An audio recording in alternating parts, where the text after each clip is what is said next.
It is almost that time, 16 days away from the 2023 NFL Draft, and it's starting to look a lot like Bryce Young season here in Carolina. Is that the right thing for the Panthers, though? I'll tell you right here on Locked On Panthers. You are Locked On Panthers, your daily Carolina Panthers podcast. Part of the Locked On Podcast Network, your team every day.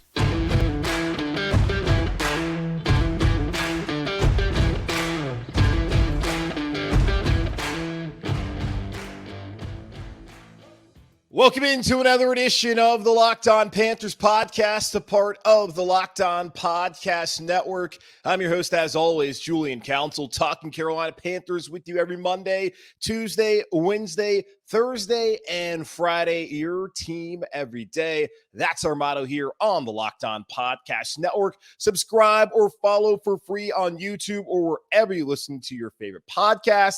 And be sure to follow me, Julian Council, on Twitter at Julian Council, where on Fridays I answer your weekly Friday mailbag questions right here on the show.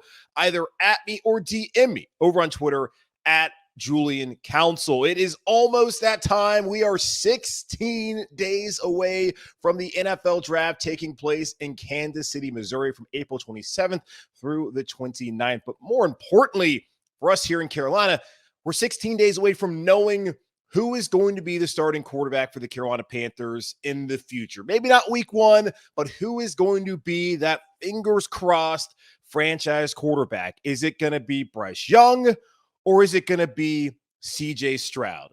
That is the debate over the next 2 weeks here in Carolina and across the NFL as everyone waits to see what the Panthers do when they're on the clock. When the Panthers traded up a couple of weeks ago on March 10th, the thought was CJ Stroud was their guy. All the Vegas sports books, including FanDuel, sports partner here on the Locked On Podcast Network, went out there and made CJ Stroud the favorite. But as time's gone on, the sentiment has changed a little bit about who the Carolina Panthers prefer. After going to pro days in Columbus and Tuscaloosa and Lexington and in Gainesville, Florida to check out CJ Stroud and Bryce Young and Will Levis and Anthony Richardson, and after having more conversations amongst themselves, it feels like it might be more of Bryce Young's season than CJ Stroud's season here for the Carolina Panthers, as last week Chris Mortensen of ESPN.com, or ESPN.com, said that Bryce Young is the pick. Yes, connecting Frank Reich to CJ Stroud in terms of prototype of a guy that he's worked in the past, but they all love Bryce Young. I think I'll quote Adam Schefter when he said this reminds him of when the Niners moved up all the way to number 3 to draft Mac Jones and then changed their mind last minute and drafted Trey Lance. That has not worked out for them, and I think the Panthers are on Bryce Young at the start and will stick with him when it's time to turn it around. Now, turn the card in, rather.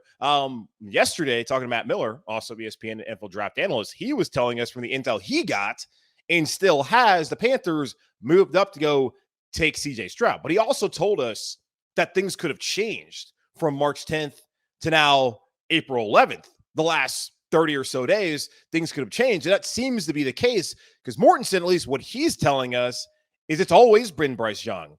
And the past couple of weeks have only cemented Bryce Young as the guy for the Carolina Panthers. And even Peter King of NBC's Football Morning America, his column that comes out every Monday morning, he was saying last week that signs are starting to point to, oh, this might be more Bryce Young than CJ Stroud. And he agreed with Chris Mortensen on Monday, saying that it's not a done deal, but the momentum toward Young is real. What's interesting is the 5'10 Young goes before the 6'3 and a count with CJ Stroud is how it signifies how much the game has changed over the past few years. Young likes people comparing him to a point guard, a distributor of the ball to the open man, because it illustrates a lot about modern quarterbacking.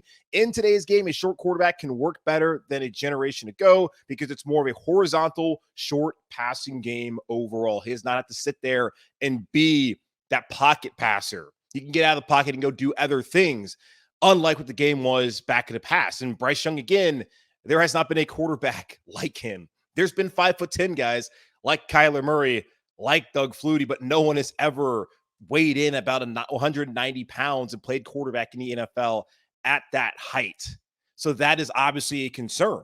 It's not just Peter King. It's not just Chris Mortensen. It's Albert Breer also saying in Monday Morning Quarterback, on Monday that I don't know whether the Panthers have made a final decision on which quarterback they'll take with the first pick. I believe if they had to make that pick today, it would be Alabama quarterback Bryce Young, and breadcrumbs at this point are all over the trail. Carolina has traveled. Young also did really well on the S2 test, a cognitive assessment to measure processing speed that some teams put a lot of stock in when it comes to evaluating quarterbacks. Joe Burrow and Justin Fields were high scorers on a test in recent years. Close to half of the NFL's 32 teams subscribed to that test, and Panthers being one of them. Tepper is also said to be a believer in it.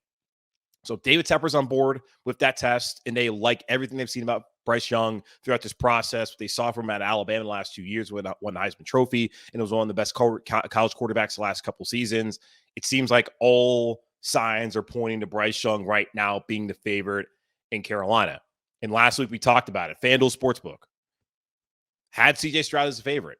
Now Bryce Young, along with CJ, is a co-favorite at -110 to be the number one pick in the draft. And Bryce Young is also the favorite to be taken second overall. Wow. We'll see what happens here, y'all. Because as I've told y'all, I think Bryce Young is the better quarterback. But I also believe that the concerns about his weight, not necessarily his height, because his height has not been a detriment to him when playing at Alabama. And yeah, things are going to be different in the NFL. One of the anonymous people who spoke to Peter King had said that, well, Bryce Young had a really good offensive line in Alabama. He won't have that in the NFL. Well, maybe not all the time, but the situation is coming here to Carolina. He's going to have a really good offensive line. And the year that Bryce Young won the Heisman, Bama's offensive line, by their standards, was not very good. So it's not like Bryce Young has sat behind a great offensive line in every single start of his career at Alabama. He was able to carry that offense last year. I think he's a tremendous player, but I do believe that there is some merit to the concern that we have never seen someone like him in the NFL have long-term success. Not that he can't do it, but this is a whole new ball game when it comes to Bryce Young and what he's bringing in terms of just talent, of course, but the body type that he has. Where CJ Stroud, I don't think is as good as Bryce. I don't think he's very far behind him, but he has the size. He has what you're looking for, and you're not concerned at all.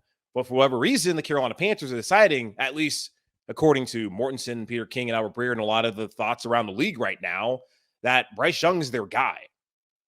They still have 16 days. This week's going to be important today. On Tuesday, Bryce Young's going to be in Charlotte for his top 30 visit. The Carolina Panthers, they talked to Anthony Richardson. They're going to meet with Will Levis. They're going to meet with CJ Stroud. This is pretty much the last week or so to figure out, all right, we're going to talk to these guys. We're going to get to know them better. This is our opportunity to figure out who is our guy. Because after this, you would think they would wrap up the evaluation, that they would have their big-time meeting with all the personnel people, Scott Fitterer, Dan Morgan, Samir Suleiman, Cole Spencer, everyone within an organization, Adrian Wilson, they'd all have a conversation. David Tepper, Nicole Tepper, Christy Coleman, maybe as well. They'll all sit down and then decide who is their guy. I think Bryce is the better player, but I also understand why people would be concerned. And a part of me also is worried about the constant debate that comes after. Because no matter who they take, we're always going to wonder what the other players they didn't take end up doing in their career. And if someone goes on to have a better career than the guy the Carolina Panthers get. Again, Carolina, they cannot get this one wrong. So is Bryce Young the right pick? He's certainly not the safe pick. We'll find out soon enough. Because right now, it looks like the Carolina Panthers are inching closer to making him their franchise quarterback. So we'll see how it plays out here in 16 days' time. Now, top 30 visits, as I mentioned, are going on across the NFL, including here in Charlotte, as the Panthers are bringing in some prospects like Bryce Young, Anthony Richardson, Will Levis, CJ Stroud, and others who they could be targeting in 16 days' time at the NFL Draft. We'll go over some of the names of the guys that have been mentioned to be coming to Carolina and how they might fit here with the Carolina Panthers if they indeed do come here. We'll talk about that here in just a moment on Locked On Panthers. But before we get there, grand slams, no-hitters, and double plays are back, and there's no better place to get in on the Major League Baseball action than FanDuel, America's #1 sportsbook. That's because right now, new customers can step up to the plate with a no-sweat first bet up to $1,000. Just go to FanDuel.com/lockedon to sign up, place your first bet, and get up to $1,000 back in bonus bets if you don't win. So don't miss your chance to get a no-sweat first bet up to $1,000 when you join FanDuel today. Just go to FanDuel.com/lockedon to sign up. FanDuel, official sports betting partner of Major League Baseball. It's an important week for the Carolina Panthers and the other 31 teams in the NFL as they continue and really begin conducting top 30 visits ahead of the NFL draft here in 16 days' time in Kansas City, Missouri. Bryce Young, the Alabama quarterback, who a lot of the NFL media believes right now is in the driver's seat to be the top overall pick in Carolina, is here today on Tuesday in Charlotte, meeting with the Carolina Panthers brass for what I believe will be the final time before they decide to make the decision on whether Young or Richardson or Levis or Stroud are the right guy for them. But really, it comes down to Bryce Young and CJ Stroud, the quarterback out of Ohio State. Anthony Richardson, he wrapped up a 2-day visit on Monday, meeting with the Carolina Panthers for his top 30 visit. And the Panthers will, of course, also meet with Will Levis and CJ Stroud at some point over the next week or so to figure out which of these quarterbacks they truly want. Again, going back to the intel that we've been told by Matt Miller yesterday, the Panthers originally moved up for CJ Stroud. But after the last couple weeks of pro days and other conversations that they've had amongst themselves in the meetings with these individuals, it feels like Bryce Young is the guy. And we were starting to hear some murmurs about this a week ago. Joe Person from The Athletic, he put out his mock draft, and he was saying, hey, I've been hearing a lot of things about Bryce Young, but I'm not quite yet ready to move off of CJ Stroud as my pick. And then Peter King, he was saying some things last week. Then we hear from Chris Mortensen. Then King is saying the Panthers love Bryce Young. Not to say they don't love CJ Stroud and that Stroud won't be the pick.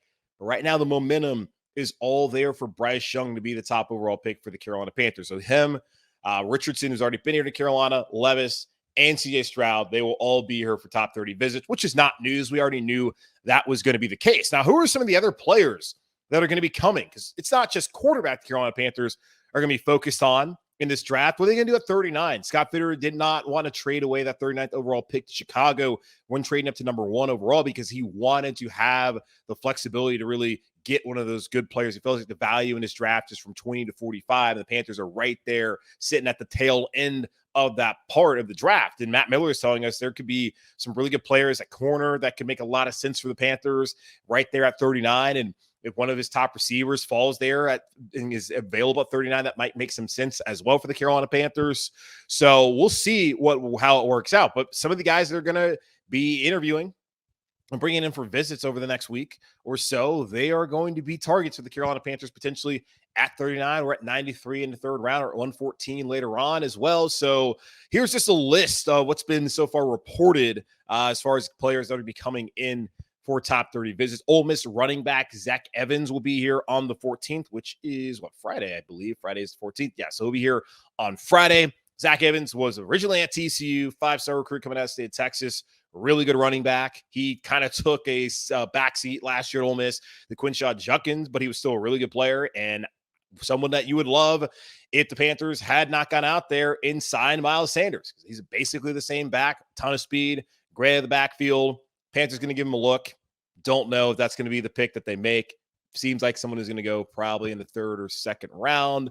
So we'll see how that pans out. Also going to talk to another Ole Miss player in wide receiver Jonathan Mingo, who I have seen mocked a couple times to the Carolina Panthers, a big receiver the Panthers could use and someone who they could pair with Bryce Young or CJ Stroud for the next 4+ years, hopefully here in Carolina. They're also going to talk to Ohio State wide receiver Jackson Smith-Njigba. Going to be pretty much a waste of time because I don't see the Carolina Panthers finding a way to be in position to get Smith-Njigba. They would have to trade up into the first round. They've already given up enough to get up there and to get their quarterback of the future. And then they've given up some other assets in the future. So don't know how much more they can give up to get Jackson Smith-Njigba. Also going to talk to Purdue wide receiver Charlie Jones. Never heard of him, but hey, welcome to Charlotte, Charlie. And Stephen F. Austin, Wide receiver Xavier Gibson is also reported to be headed to Charlotte for a top 30 visit. LSU offensive lineman Anthony Bradford is another, and this one should get a lot of people excited based off of what Matt Miller told us yesterday. LSU edge rusher BJ Ojulari is set to come to Carolina later on this week for a top 30 visit, and that's absolutely somebody, if he's there at 39, that's something the Carolina Panthers are going to have to strongly consider after what we heard from Matt Miller yesterday, just about the kind of player he is. And he was excellent at LSU. And if you want to find another player opposite of Brian Burns, kind of similar size, who can go out there and be that edge rusher and can take some pressure off of Brian in the future, Ojulari can be that dude. And he has first-round talent. And the Panthers could have a first-round grade on him. And there's probably some other teams that are going to have first-round grade on him, but they might not get an opportunity to take him.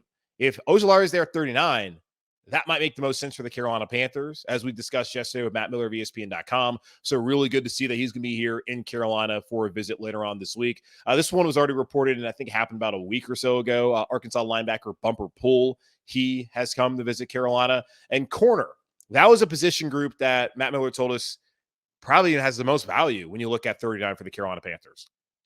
Panthers are going to be talking to two cornerbacks. At least going to have two of them visit, at least has been, but what's been reported, Kansas State cornerback Julius Brents and Penn State cornerback Joey Porter Jr., who I've seen been mocked a couple times in the first round. Maybe he's an early second round guy. Certainly, if that's the case, Carolina Panthers may have an opportunity to take him. They're 39 if he's available. That's a player that could be that corner opposite of J.C. Horn, could maybe step in and be that number 3 guy this year, or to step up and be the number 2 if Dante Jackson is not the same player he was coming off of that Achilles injury. That is a player, and Joey Porter Jr., who I thought was awesome at Penn State, and I could see stepping right in here and being an impact player for the Carolina Panthers, not just this season, but in the future as that second corner opposite of J.C. Horn. And if he's there, like Ojulari, that's someone that you really have to consider drafting at 39th overall. NC State offensive guard Chandler Zavala also is someone who's coming in for a visit.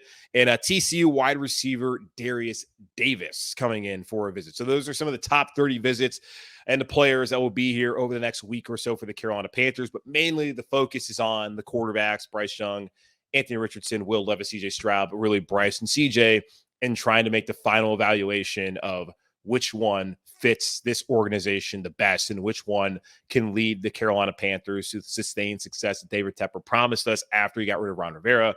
Who will that be, Bryce or CJ? And there's a couple other guys I mentioned there in that top 30 visit list that could be some really strong picks in the middle part of the draft for the Carolina Panthers.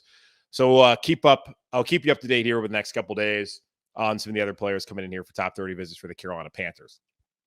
The Panthers have begun their offseason program. Having a new coaching staff, they're able to start earlier than some of the other teams out there. I'll take you through what the Panthers will be doing over the next couple of weeks leading up to the draft. And then afterwards, when we come back here in just a moment on Locked on Panthers. Today's episode is brought to you by Ultimate Football GM. You've heard me talk about this mobile game app before, and if you ever thought that you make a good general manager, then you got to give this game a try. It's not as easy as you might think to create a dynasty. When you play Ultimate Football GM, you get to control and manage every strategic aspect of your team as you play through seasons and lead your team to glory, trying to build a historic dynasty. With Ultimate Football GM, you're responsible for controlling the destiny of your franchise by hiring the right coaches and coordinators, managing all the finances, including negotiating player salaries and terms, navigating your franchise through free agency, the draft, injuries, player/personnel issues, and all the ups and downs of a season. All of this in a challenging and realistic game world. Ultimate Football GM is completely free and playable offline. Play on the go as you want and when you want to. Locked On Panthers listeners get a 100% free boost to their franchise when using promo code Locked On in the game store. That's Locked On in all caps, so make sure to check it out today. To download the game, just visit ultimate-gm.com or look it up in the app stores. That's ultimate-gm.com. Ultimate Football GM, start your dynasty today. The offseason is over for the Carolina Panthers. Well, sort of. It's not technically over. They're still going on about their business, but the offseason program has begun. So the offseason where the guys weren't in the building, that portion is over, but they're back in the building as they started their program on Monday, April 10th, as the Carolina Panthers with a new coaching staff were allowed to start a week earlier than some of the other teams out there. And they'll continue to go about phase one, which consists of the first 2 weeks of the program of activities limited to meetings, strength and conditioning, and physical rehabilitation only. And then after that, in phase two, that's when we'll begin doing some on-the-field work. So a voluntary mini camp going on April 25th through 27th. Of course, the 27th is the first day of the NFL draft. Then following that, there'll be a brief break. You have rookie mini camp, but then you'll start having OTA offseason workouts, May 23rd to 25th. The Panthers dates also May 31st to June 2nd, June 5th through the 8th, and then mandatory mini camp from June 13th through the 15th. And we'll have about a 7-week stretch, which I basically call vacation, of the Carolina Panthers not being out there in pads or anything. They'll have 7 weeks off, and then they'll head down to training camp and be prepared or get prepared for the 2023 NFL season. So there's just a quick little snippet of what's going on with the offseason program as that started on Monday with the Carolina Panthers getting back at it and starting to build this organization under Frank Reich and this new coaching staff. So really excited to see what's going to look like here, especially come next month. Once we get some of those rookies out there, in particular, who that rookie quarterback is going to be that they take number 1 overall, Bryce Young or CJ Stroud. Again, y'all, going to continue to have a lot of guests here on the show. Got a couple more slated for the rest of the week. Keith Sanchez, who's the host of the Locked On NFL Draft podcast, also works with the Draft Network. He'll be on tomorrow's show. Steven Ruiz, who has certainly never held back his displeasure for Matt Rule and to save the franchise. I think he's happy now. So I'm going to have Steven back on the show here on Thursday. He, of course, writes for The Ringer, and he's a Carolina Panthers fan. I want to get his thoughts on who the Carolina Panthers should take as their quarterback there at number 1 overall. So Keith Sanchez, and Steven Ruiz, both coming up here on the show on Wednesday and Thursday. Then Friday, we'll be back with the weekly Friday mailbag here on Locked On Panthers. So that's what the rest of the week looks like here on the show. As we lead up to the NFL draft, going to talk to as many people here on the podcast as possible to get their perspective on what's going on. Anytime there's a little bit of news like we got with Bryce Young and how he seems to be the favorite, I will probably do a solo show. But the rest of the time, I am trying to have as many people on here as possible to give me their opinion on what the Panthers should do and also their opinion just on the players the Panthers are looking at. So we'll get into all of that here throughout the next 15 plus days, or I guess 15 days on the show leading up to the NFL draft. So that's going to wrap up this edition of the Locked On Panthers podcast, a part of the Locked On Podcast Network, hosted by yours truly, Julian Council. Again, y'all, make sure to subscribe to the show or follow for free on YouTube or wherever you listen to your podcast. Follow me on Twitter at Julian Council, or on Friday, I'll answer your weekly Friday mailbag questions, either at me or DM me to get those questions in. But in the meantime, be safe, be happy, be whole. As always, keep pounding, and I will talk to you and Keith Sanchez on Wednesday.